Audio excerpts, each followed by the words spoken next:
brilliant. Informal's always good, and I think there'll be lots of questions. So, yeah, over to you to tell us all about the Retail Academy. Okay, so I guess, like you said, we're taking the Retail Academy online this year, as everything is online. And the focus for us this year is the run up to Christmas. So I guess what we've been seeing over the past couple of months is that some of the alumni from the Retail Academy, some of them are actually on the webinar today. Nice to see them. We've been listening to how they've been trading over the past couple of months, and no surprises. We've heard from quite a lot of them that there's been a drop in terms of retail trading, so your traditional kind of supermarket or trade through a local shop. That's decreased for quite a lot of social enterprises. However, no surprises yet again. There has been an increase in online sales and online spending by customers. So that's been quite an interesting thing. So we've been spending quite a lot of time listening to our customers within CIS and previous participants and thinking about what do product-based social enterprises need in terms of support in the run-up to Christmas, and indeed thinking about their kind of long-term growth and viability. So there's a few things that have come through, and I think so the nice thing about the Retail Academy is it's not a generic program. There are kind of key elements that we bring in, so things like working with retailers like Asda, McDonald's, hotels, working with Audubey's, garden centres, a real kind of range of people there. We've got Historic Environment Scotland, so that's the organisation that runs all the shops for Edinburgh Castle, etc. So it's a real kind of wealth of expertise and knowledge from different retailers that we work with. And what we are hearing from them is no surprises again as well, that customers are shopping in different ways. So customers are tending to shop more locally. In terms of supermarkets, people are tending to shop in supermarkets which are closer to them. They are opting now for kind of bigger week-long shops, whereas there was a trend before towards obviously your kind of localised local stores. You go and you pick up one or two items. That's changed a little bit.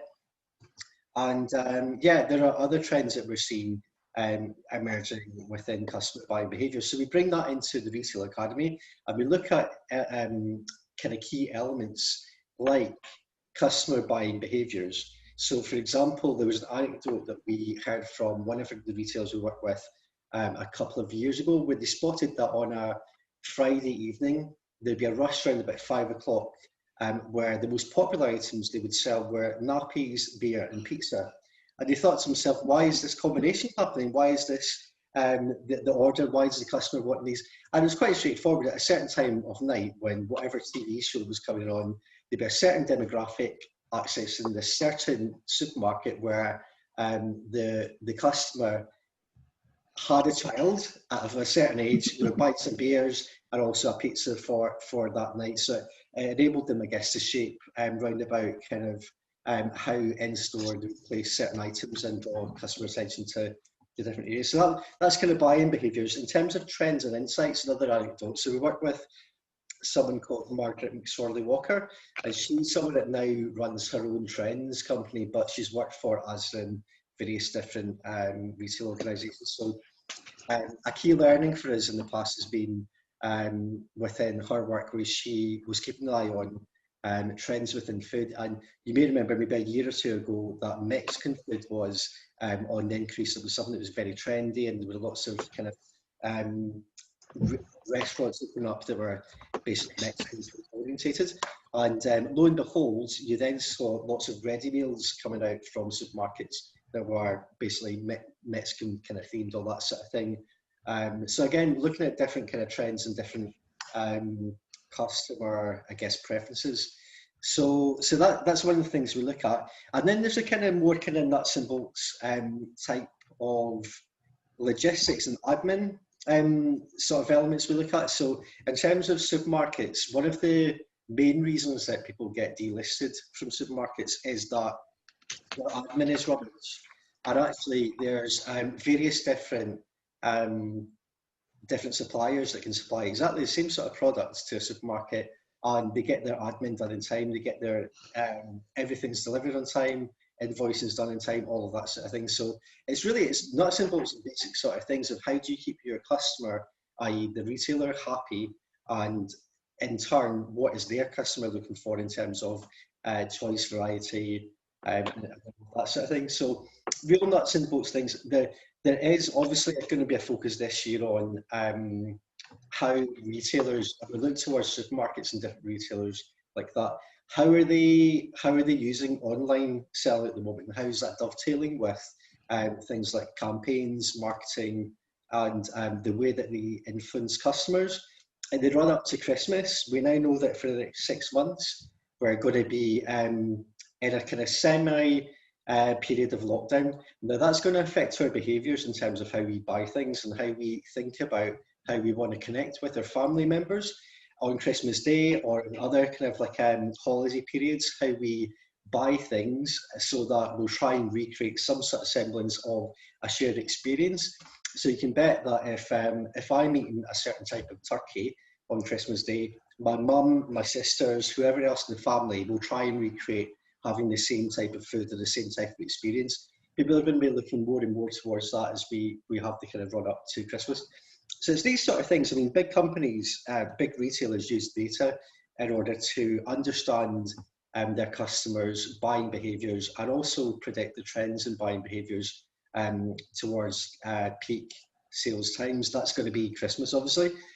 And for us, it's to break that down to the opportunities that exist for product-based social enterprises that are starting out, but more importantly, actually, some of the people we've been working with that started off with a product that went on the shelf of a supermarket and then found their way into local authorities and into that sort of B2B market, and then found their way into online. And it's how do you, I guess, in terms of developing your product and your sales pipeline and your product offerings, how do you develop them in tandem with each other, but keep an eye on the data that's coming through and to ensure that the kind of nuts and bolts of your company, i.e. buying enough stock, investing in marketing, investing in certain roles within your company is adequately resourced.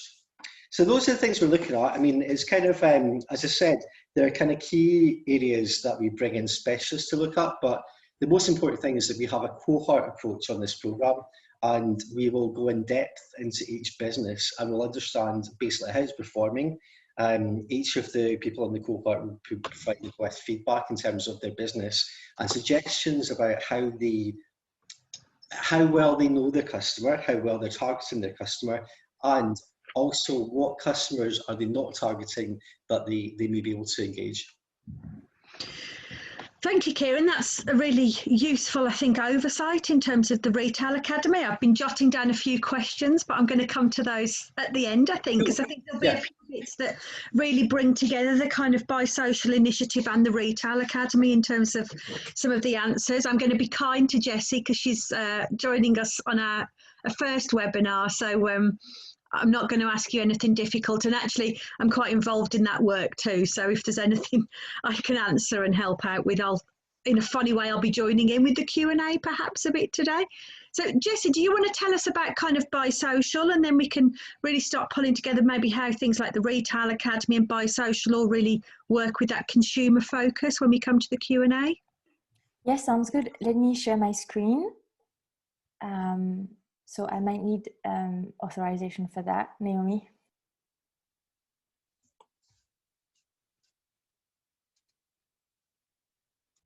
Let me try again. Okay, so I think it should work now.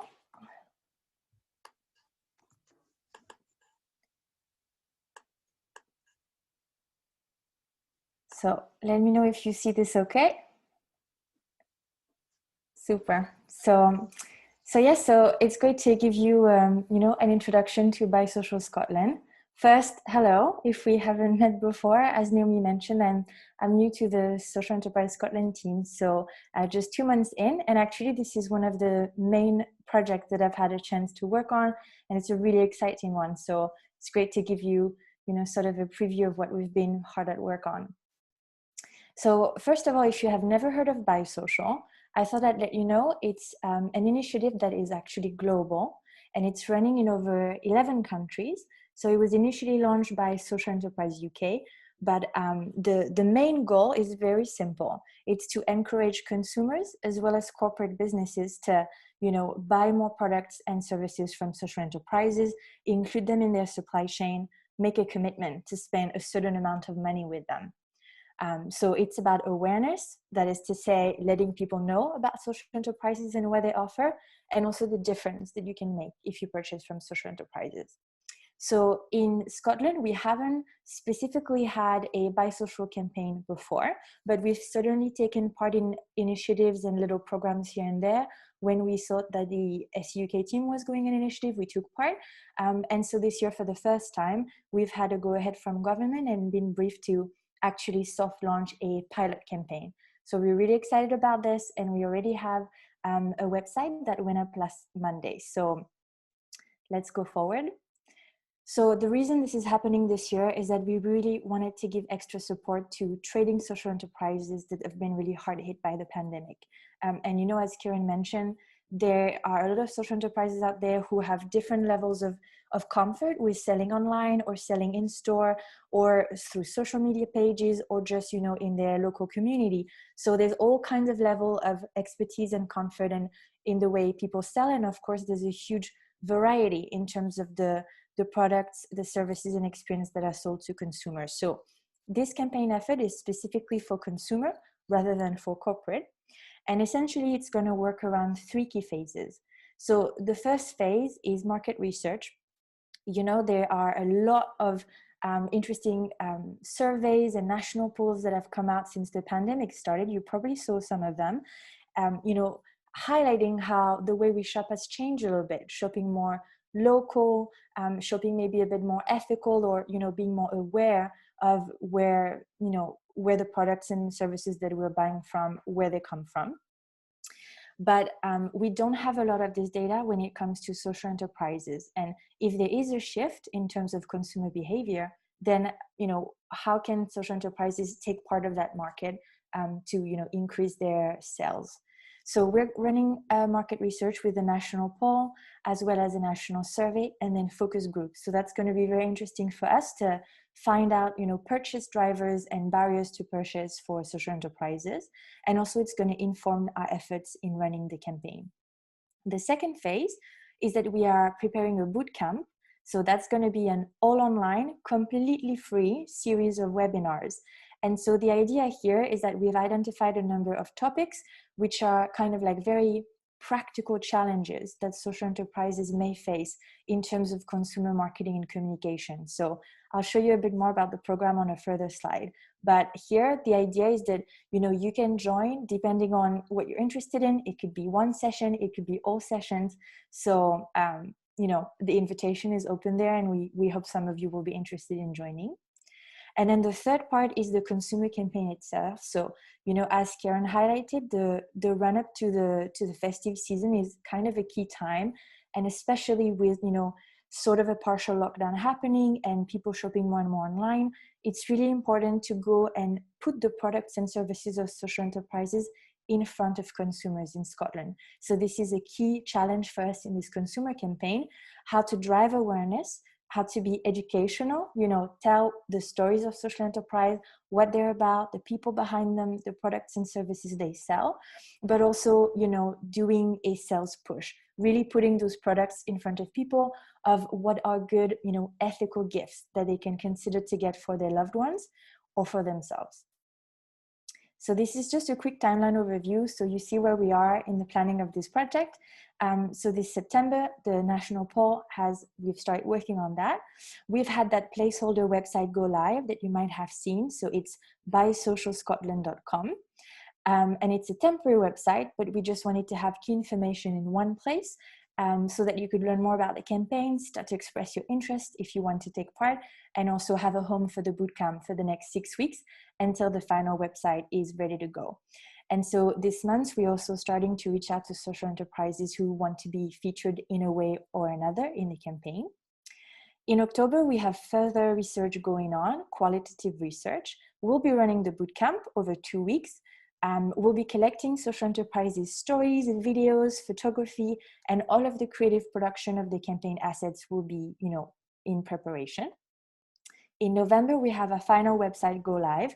So there'll be lots of interesting on it. There'll be a blog, there'll be a directory, there'll be lots of fresh content. And this is a resource that we want to keep alive as we go. So not just have live for the campaign, but have a resource that can, be the go-to place if you're a Scottish consumer and you're interested in finding products and services and stories really about social enterprises. We'll have campaign content across, digital channels, social channels, print and media. We'll also have ads running. So that's going to be interesting, where we'll find a balance between sort of like national coverage and also local coverage all across Scotland. So there's a really kind of fair representation of social enterprises from everywhere and to every Scottish consumer. And in December, we'll do another push, which will be very Christmas specific. So, it'll be sort of, if you open a lifestyle magazine and you see those, suggested gifts for, like a dad who loves food, or, your best friend who is like a fashion addict or something. So we'll be working on like sort of tailored Christmas guides with products from social enterprises around Scotland. We'll also evaluate our campaign efforts, and fingers crossed, we'll be planning not just maybe a spring phase, but how we can have this effort continue on through the next year. So let me tell you a bit more about the online bootcamp. As I mentioned, it's a series of sort of like practical webinars. So it's running over 2 weeks, Monday to Thursdays at 4 p.m. We decided to have it at the end of the day so that everyone can sort of, hop in after most of their work is done, hopefully. And so it'll be running on a week of 12th of October and a week of 19th of October. It's absolutely free to join. And if you're a social enterprise, I hope that you'll find all the topics interesting. You can pick and mix. You could choose to join just one webinar or several, depending on your needs and your challenges. We'll be running at least 8 sessions, and essentially there'll be an hour like this one today. It'll be lots of practical insights and tips. We're not going to take a super overview level and throw you lots of expertise that is complicated to replicate in your real life with your limited time and resources. It'll be very practical with guest speakers who are confident on the subject. And then there'll be a 15 minutes Q&A at the end so that you can actually ask questions to the guest host. And then the interesting thing as well is that with each session, we'll have a recording, and also we'll have a downloadable asset. So it'll be, a 1 or 2 sheet PDF that you can download, and that is either, a checklist or a step-by-step tutorial, or like a recap of best practices, or a list of resources, basically something handy that you can take from the session, and, that will be very just aligned with the exact topic that you followed in the webinar, so that you can, take the learnings and then apply them in your day-to-day. So all of this will be published online, whether you join the sessions or not. So that will be on the website bysocialscotland.com. So here's just an overview of the session. If you look at the titles in blue here, it's sort of all the themes that we've been looking at, trying to think about these common challenges that social enterprises might face. So there are things like, developing a narrative around your brand, your mission, your values, your products. Assessing your presence online, because it's really critical this year to have one. Creating a plan for your communication so that you're not reactive and constantly trying to fire off on all channels. It takes time to create content, so it's important to be sort of focused about it and to know what you're doing when, so that you can get organized and really save time at the end of the day. Telling your story, using audio, photos, videos in a way that is not overwhelming. How can you find content online? How can you curate content? How can you edit things for your needs? So also how to use social media. Every social media channel has sort of different, roles, like they have different audiences, and the kind of content that you publish on each channel is a little bit different. So how to understand the differences between each channel and what makes sense for you so that you can target your efforts.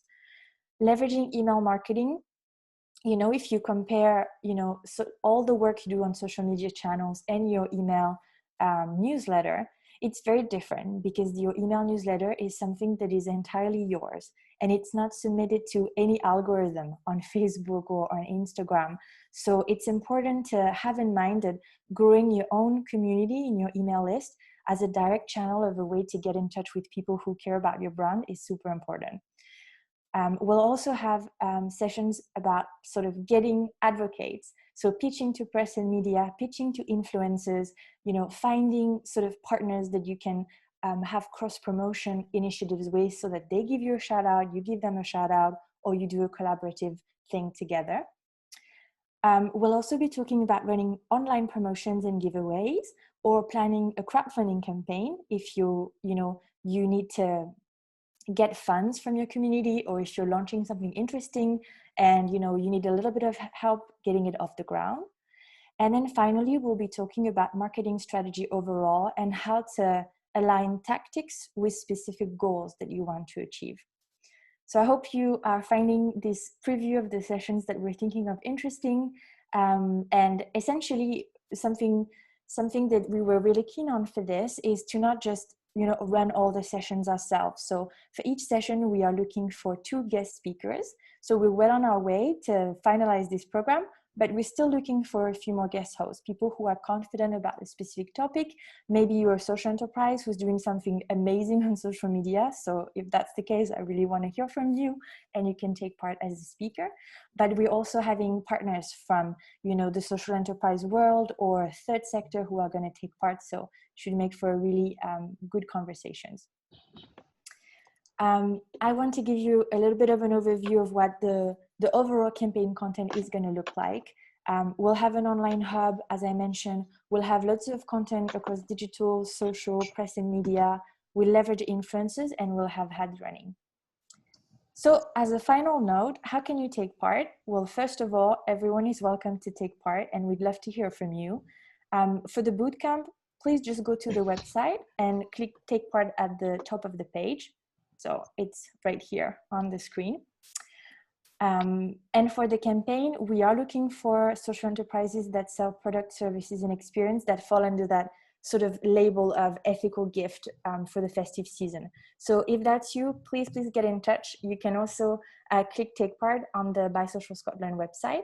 It's a very, very short Google form. I'll have a little screenshot here. So you'll see it's literally super short. And so for either the bootcamp or the campaign, if you fill that in, then we'll follow up with you personally and we'll tell you about how you can get involved and what makes sense for you and the level of commitment that you're happy to do. Finally, share the word. If you know any other social enterprises that would be a good fit, then we would love to hear from them as well. So that's it for me. Thank you, Jessie. That was a great overview. I'm starting to pull together my questions, and I think, the partnership approach is really important. I think I can say that, from SES perspective as well. It's why we, again, tried to align this webinar with CIS as well, because we can see some really strong links with the Retail Academy. So we've been talking to Senscott and some of those other partners as well about how do we really make this a sector-wide initiative. That we're leading on, but we really need to bring other people with us. This has got fit for all, and I guess that leads into perhaps my first question, and I'll perhaps start with you, Kieran, if that's all right. And it's a question. Obviously, there's been a lot of chat about products, and we're seeing more product-based social enterprises get going. But does the Retail Academy also cover those that are involved in more service-based perspectives as well? Yeah, it does. Because I guess the reason for that, when we started the Retail Academy, we kind of had a specific view about a gap in the market, and that was for product-based social enterprises. However, I guess history has kind of told us that there's lots of product-based social enterprises that have then got into working with local authorities, councils. If you're a product that, say, does sanitary products, then that's kind of another kind of avenue for you. And similarly, we're seeing a lot of digital products come forward, which traditionally you might think of as services. But, so again, Giraffe Healthcare, that's an organisation we've been working with. So yeah, absolutely delivery of service. What I'd say is if it's an organisation that delivers a service and it's not a kind of quite a commercial one, probably not for you. But as long as it's kind of like a service and it's more kind of like some sort of product, digital or otherwise, you'll get a lot for it. The course is about understanding your customer, understanding selling to your customer, and then the I guess the tools to do that. So whether it's online or offline. Thank you, Kieran. That's really helpful. And Jessie, obviously, again, we've got the different C word, the Christmas word has kind of featured a little bit in the Bisocial as well. And I know we've kind of looked at products, but can you just expand on kind of how we're looking at taking a broader view around products as part of the Christmas kind of campaign? Yes, absolutely. So I think an easy way to think about it is, think about your product, service, or experience. So let's say that your service is, you offer coaching sessions for mental health, or, yoga teaching or anything like that. It's not a product that is off the shelf like a candle, but it's something that, would work as an ethical gift, because it shows, if you offer it to someone, it shows you're doing something thoughtful, you're doing something personal, and it's a gift that makes a difference. So, it could be a voucher, it could be something digital, as Kieran said, it can be a traditional product, but really we're trying to keep it as open as possible. So if you feel like, what you're selling in your social enterprise would be a good gift for someone else in your family, then it probably fits in with the campaign.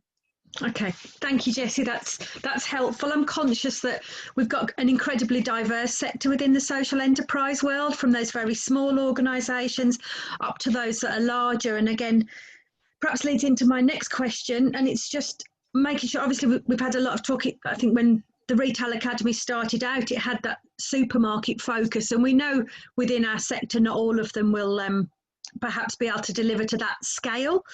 Can you talk a little bit about the opportunities for those that perhaps aren't able to produce the level of goods that maybe a supermarket would need, but some of maybe the smaller opportunities that have come through the Retail Academy as well, Kieran? Yeah, I mean, I think it's important to think about your route to market. And what I would say, because I think it's a really valid point, a lot of the people that come onto the Retail Academy, they normally have a set perception about either who the customer is, how they're going to sell the product, and where they're going to sell the product. And almost in every circumstance, we challenge that. So here are some common things that we maybe hear someone come to us and say, oh, we're a Waitrose customer. And we say to them, there's no such thing. There's no such thing as a Waitrose customer or an Aldi's customer or whatever else. Because in reality, in terms of buying behaviours, you have a customer who will perhaps pop into Waitrose to buy certain items. They'll go across the road and into Aldi to buy other items, and then kind of so on. So this kind of myth that, and everyone kind of breaks down products by supermarkets for some reason, that it's a thing that if you earn a certain amount of money, you live in a certain place, you shop in a certain supermarket. So we kind of break that down into actually what are customers' buying behaviours. So that's one thing. Another thing is we have a lot of people that come to us normally that say, I've got this great product or service and we need a new website.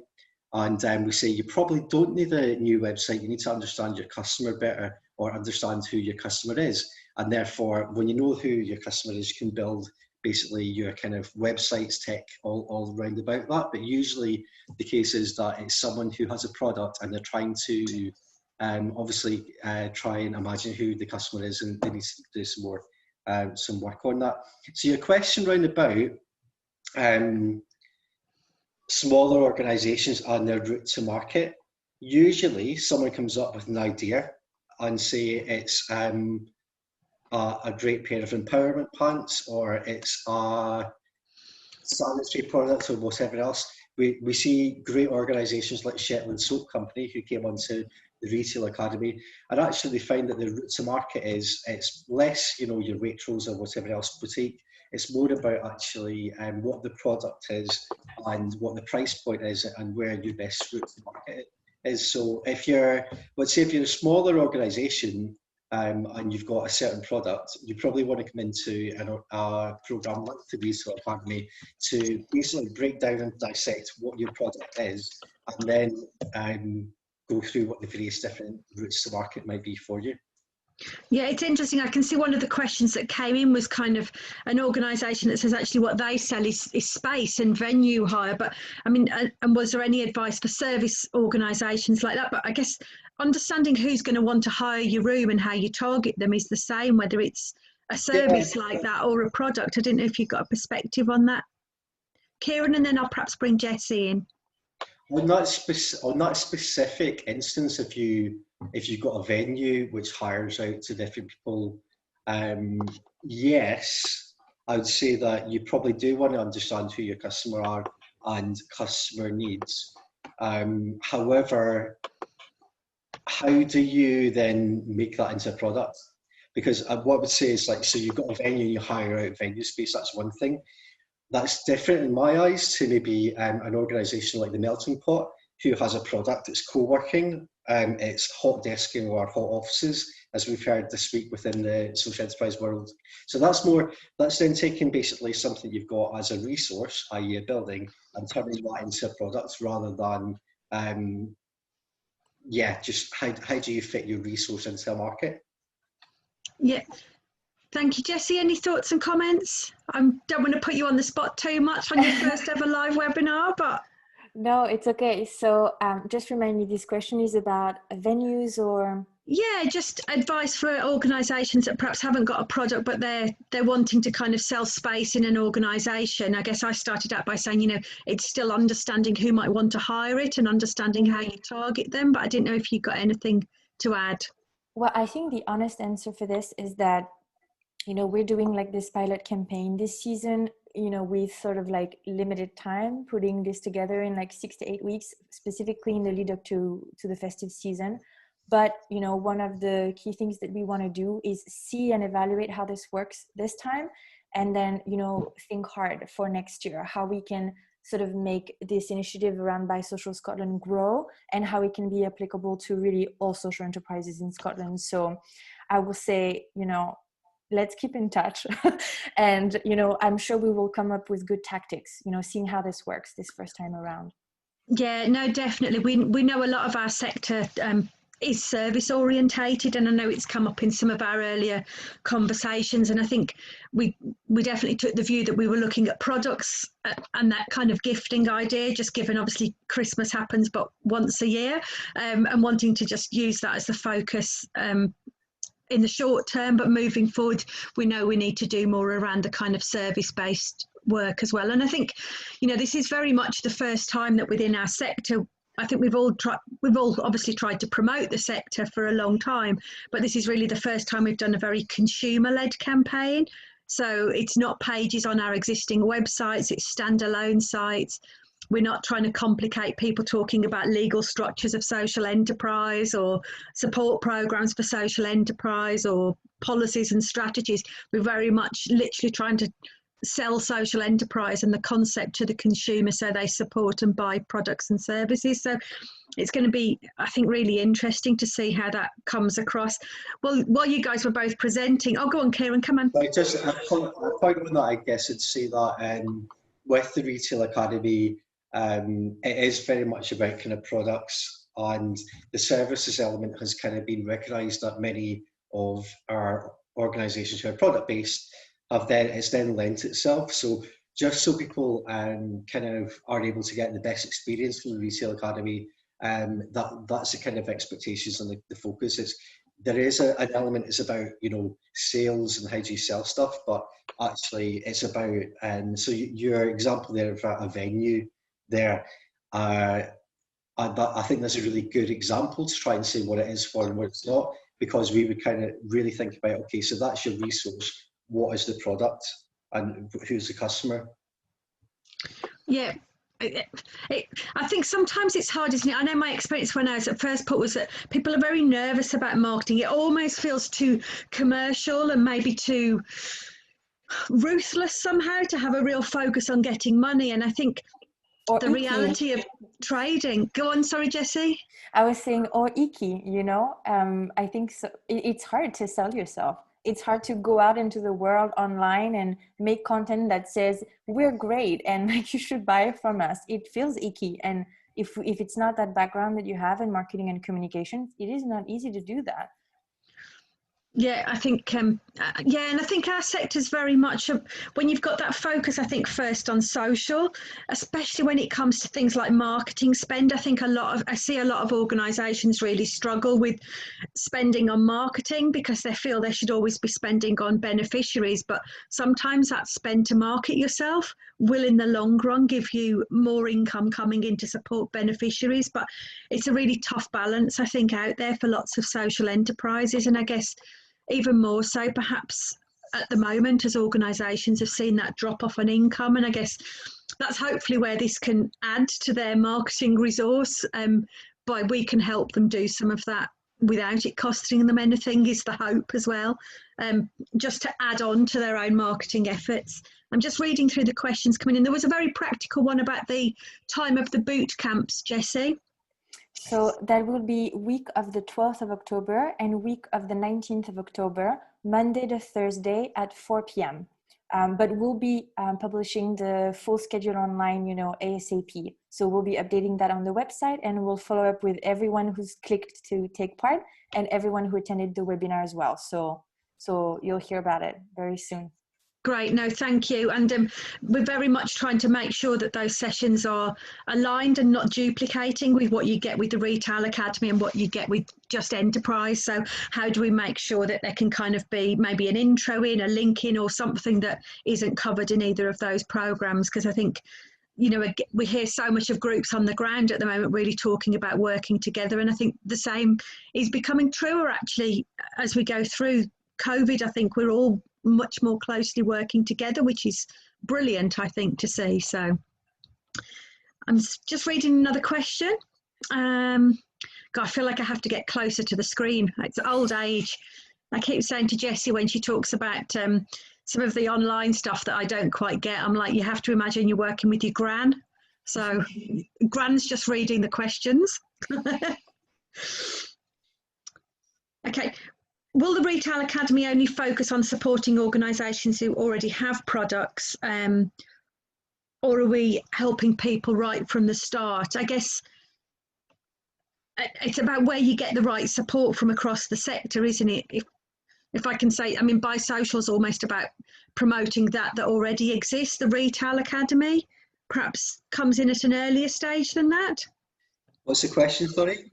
Are we supporting organisations that already have products, or are we helping organisations that need to understand that route to market and how to create a strategy from the start? Both, yeah. So both Hey Girls and Alan from Boogader were on the programme before they had a product. Okay. That's interesting to know. And I guess, I've just said we're obviously focusing on those that have products, but our boot camps are very much designed to be quite intro level sessions, because I know when we did some initial work around looking at a campaign, some of the feedback we got was that there's a lot of groups out there that simply needed to understand the basics around marketing and communications. And I guess we're trying to come in at that point as well, which hopefully then leads into Just Enterprise programs and some of the support that you'll get that way as well. I'm just checking if there's any more questions coming through.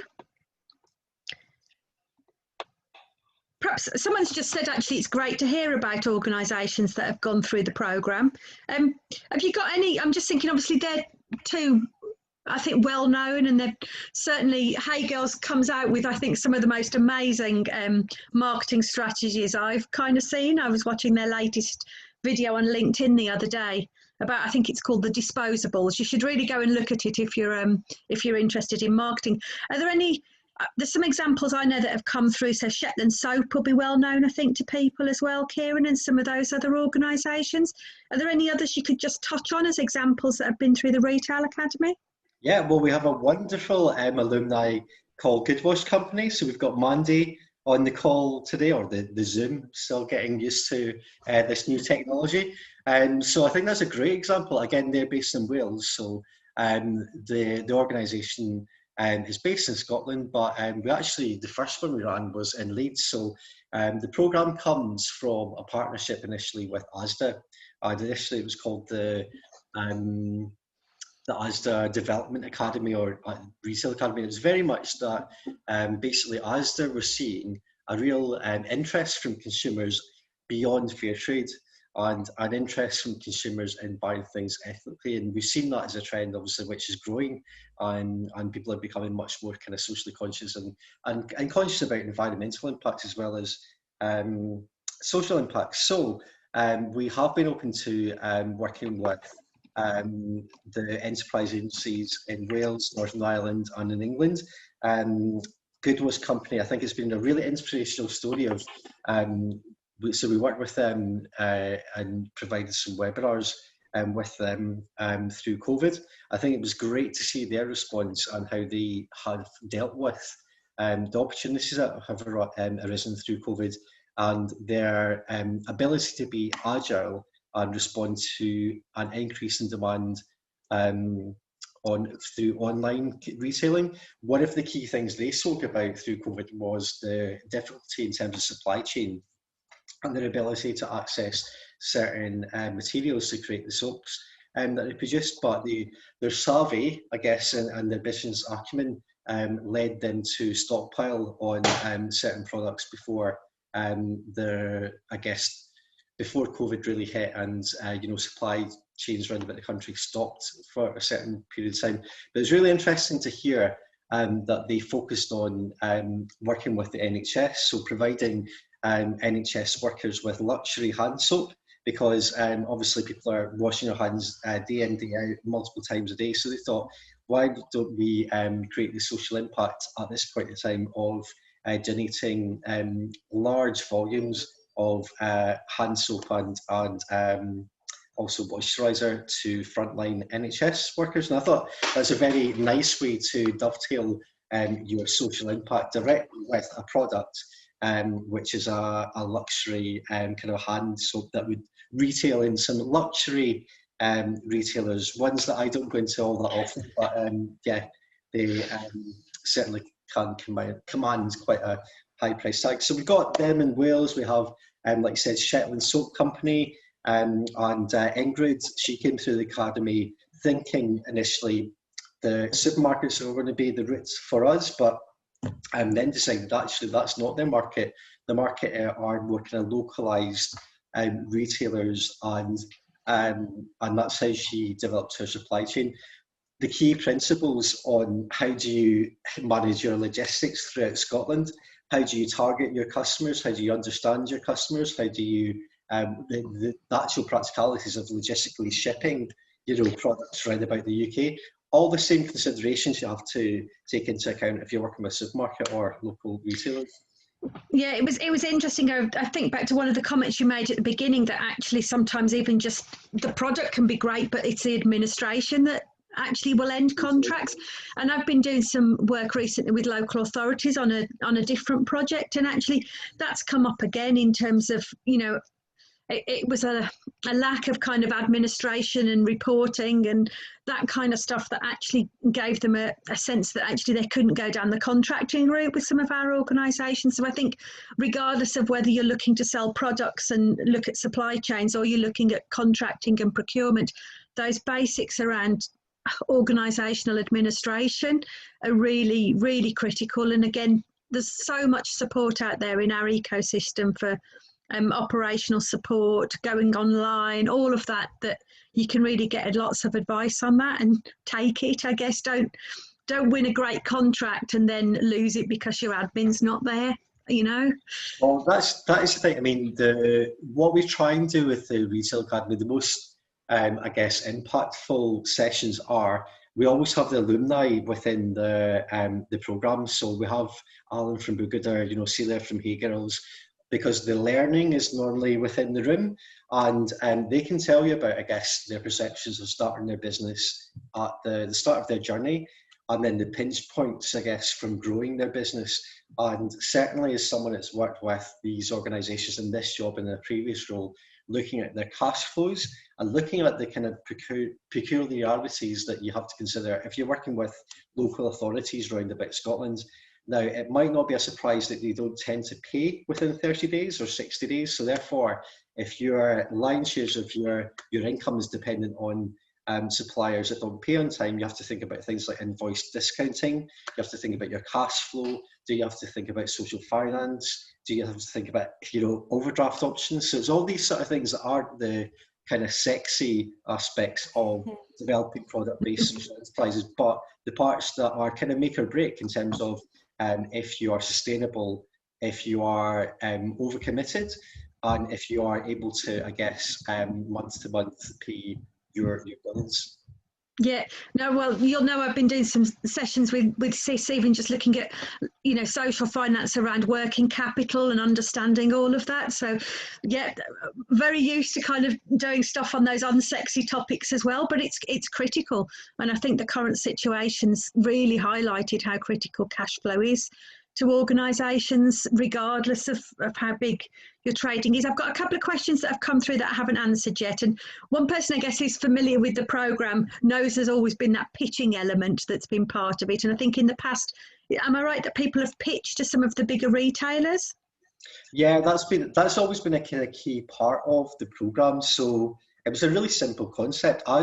Initially, as a key partner, wanted social enterprises in their supply chain. So we worked with them to develop the program in terms of what they were looking for. So it really was all those unsexy aspects of how many, what a carton size is. So if you are, again, Hey Girls will tell you that they had to change their carton sizes for Waitrose, whereas it was a different size for us. So that has a knock-on effect on your the stock that you carry, so pounds and pennies as a knock-on effect.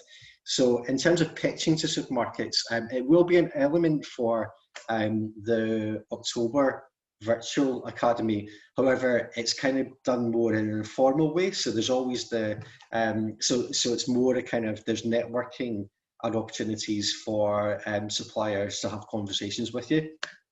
Spoiler alert, we'll be delivering the retail academy again in 2021 in spring. So we're purposefully making sure that the one in the run up to Christmas is slightly different in terms of the intentions, because to be quite honest with you, if you're trying to get into a retailer for Christmas, you should have done it in June. So you're kind of, so in springtime, that's kind of when you'll be thinking about developing those kind of supplier relationships, all that type of thing. October is kind of like about, if you've got a new business idea, you will be making those introductions with some of the supermarkets, but you're going to be watching and listening to what you're going to need to have in place come spring 2021 to get in there to the suppliers. No, it's coming around all too quick, isn't it, that C word? And I think it's interesting. I know even in the planning that Jessie and I have been looking at around Buy Social, it's almost like we've only just had sign off on all the work, but we're trying to make sure there's something that meets that Christmas market and not being too late for it. Yeah. A tough call, I think, to get right. So it comes around quicker than we think. So there's a couple of questions just about what people get. So I'll ask Jessie first and then come to Kieran, then you get a breather, Kieran. So will every social enterprise who asks for help through the Retail Academy or Buy Social get some support, or is there a more specific criteria or selection process? So perhaps to you first, Jessie. Yes, so for Buy Social Scotland, in terms of support, I guess we plan the bootcamp specifically in a way that absolutely everyone can get involved, because if you have any kind of communications, marketing, content challenges, anything like that, then these sessions are going to be practical enough and entry level enough that everyone can benefit. So that's the idea for that. For the campaign itself, as I said, there isn't a specific application process with, lots of things that you have to fill in or that you have to apply, but you might not be selected. It's more of a case, again, of if your product or service or experience is a good fit as an ethical gift, then we'll make sure that you're involved in some way in the campaign. And I think one of the key things as well is the level of commitment that you're comfortable with. Some social enterprises will say, yes, sure, hook me up with an online influencer on Facebook, Instagram, or YouTube in my area, and I'm happy to give an interview. Some others will say, I'm happy to shoot a little 60 seconds video where I talk about the brand and the product that I sell. So we are trying to come up with, lots of interesting marketing tactics that you can be involved in. And then we'll be, talking to you personally to see how you want to go ahead really and be featured in the campaign. Yeah, and I think it's fair to say the hope is that if we've got some of those tools that we've worked with people, we'll let them use those tools themselves as well. If we're to create video content, it's not that we'll be the only ones sharing it. I think we'd very much like to then give you the opportunity to use that within your own marketing efforts. It's not so hopefully it's a help.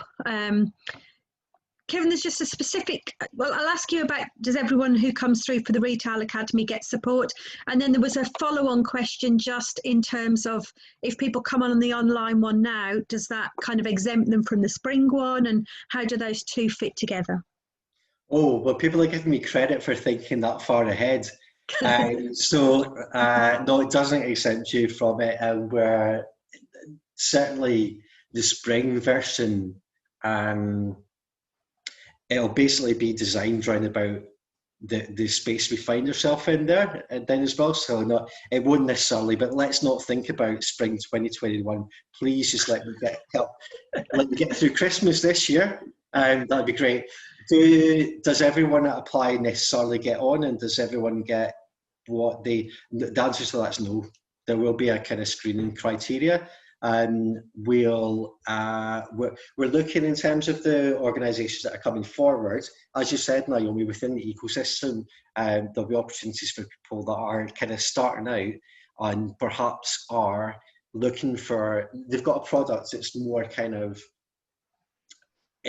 service, or it's not being turned into a service-based product, if that kind of makes sense. And to be quite clear, this is why we're working with partners like Social Enterprise Scotland and Just Enterprise and whoever else. If there are people that are looking for kind of a different stage of support, then we'll direct them to that support. But in terms of the specific, support people will get if they come in the programme, it'll be organisations with a product or service that looks like it's something that can be sold to a consumer market and or a B2B market. So it's got the potential there. It might not be something that's off the ground. It can be early stage. It will be something perhaps that it's someone that's an alumni of the Retail Academy. So we've been quite clear in saying to organisations that are alumni, this will be a good opportunity for you to engage again with the Retail Academy. However, we kind of suggest that it's maybe not the founder of the organisation, perhaps, that's the most appropriate person. Most of these organisations will have a head of sales, retail development, and it'll be that person who should be delegated the responsibility of thinking about the development of the new business area. So opportunities there for them as well. But it's a kind of a two-way thing. Anyone that wants to find out any information about the Retail Academy, we'll have conversations with them. There's an expression of interest form where it is just that, it's not an application form. People present their details, where they're at the moment. We'll get in touch with them personally and we'll give them some feedback about whether we think the Retail Academy is right for them just now.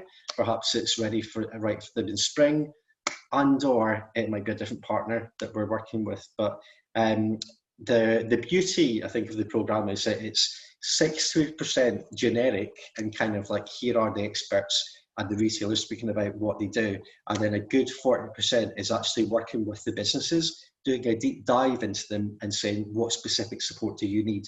So we need to be comfortable there is potential for us to add value in both that 60% and 40% area. Yeah, no, thank you, Kieran. And someone's just asking, in terms of putting in that expression of interest, when will they hear back? I would say pretty quickly after the deadline. I think the deadline's the 30th. So we'll endeavour actually to get back to people before. I think it's the programme then starts 2 weeks afterwards. So it's a quick turnaround. No, thank you, that's helpful. I think we're all getting used to these quite fast turnarounds at the moment, aren't we? So trying to be really responsive. I'm just going to Well, thank you very much, I guess, first of all, for both Jessie and Kieran for talking us through those two initiatives. I'm going to be really cheeky, and I've got one last one, and it's another promotional opportunity for social enterprise, which is why I'm tagging it on the end. And it's another deadline of the 30th of, oh, actually, when's the deadline? I haven't got my calendar in front of me. It's Wednesday next week, whatever date that is. Is that the 30th? Well, yes. Thank you, Jessie. And Jessie's just shared the link, and that's for a digital showcase. So for those of you familiar with Social Enterprise Scotland, you'll know that every year we run an annual awards ceremony, and we have, I think, actually since February had Parliament booked for the 3rd of November. You'll also be more than aware that, one, that wouldn't be possible, and two, we don't feel it's appropriate for this year. We've completely changed what we want to do. We still want to celebrate and recognise the impact that the sector's had, because to us that's what the awards are all about, is celebrating impact. But we've refocused our annual awards this year to celebrate and to showcase. I think celebrate again is the wrong word, to showcase the impact that social enterprises have had in supporting their communities, stepping up during the COVID campaign, and so we can hopefully really share that. We think there's some great opportunities moving forwards to influence commissioning, to showcase how we've been agile, to show what the smaller provider can also do. It's not all just about big contractors, and we want to really showcase that. So we have, again, it's a very, very short application form because we know time's really precious. There's a £500 bursary available for some that apply to help produce video, photo content that, again, you can promote your own organisation with. And we will be pulling all of that together for an online showcase event on the 3rd of November. So if you want to know more about that, you could get in touch with SES or just visit that digital showcase website. A couple of people have had a problem with the form. If you do, just email us. We had to turn this round really fast as well. So, and actually it's my fault if the form doesn't work because I redid it. So you can blame your gran again. But hopefully it works for you. So it'd be great to have you on the digital showcase. We really want to show how good this sector's been in the last few months and the potential it has for the future to really support our communities and to make social change and social impact. So that's my last plug. Thank you, Kieran. Thank you, Jessie. And thank you for joining us today. And see you next week. Our Wednesday webinar is back to its usual time of 11:30 to 12:30 next week. So we'll see you then. Thank you. Thank you. Thanks a lot. Bye. All right. Bye.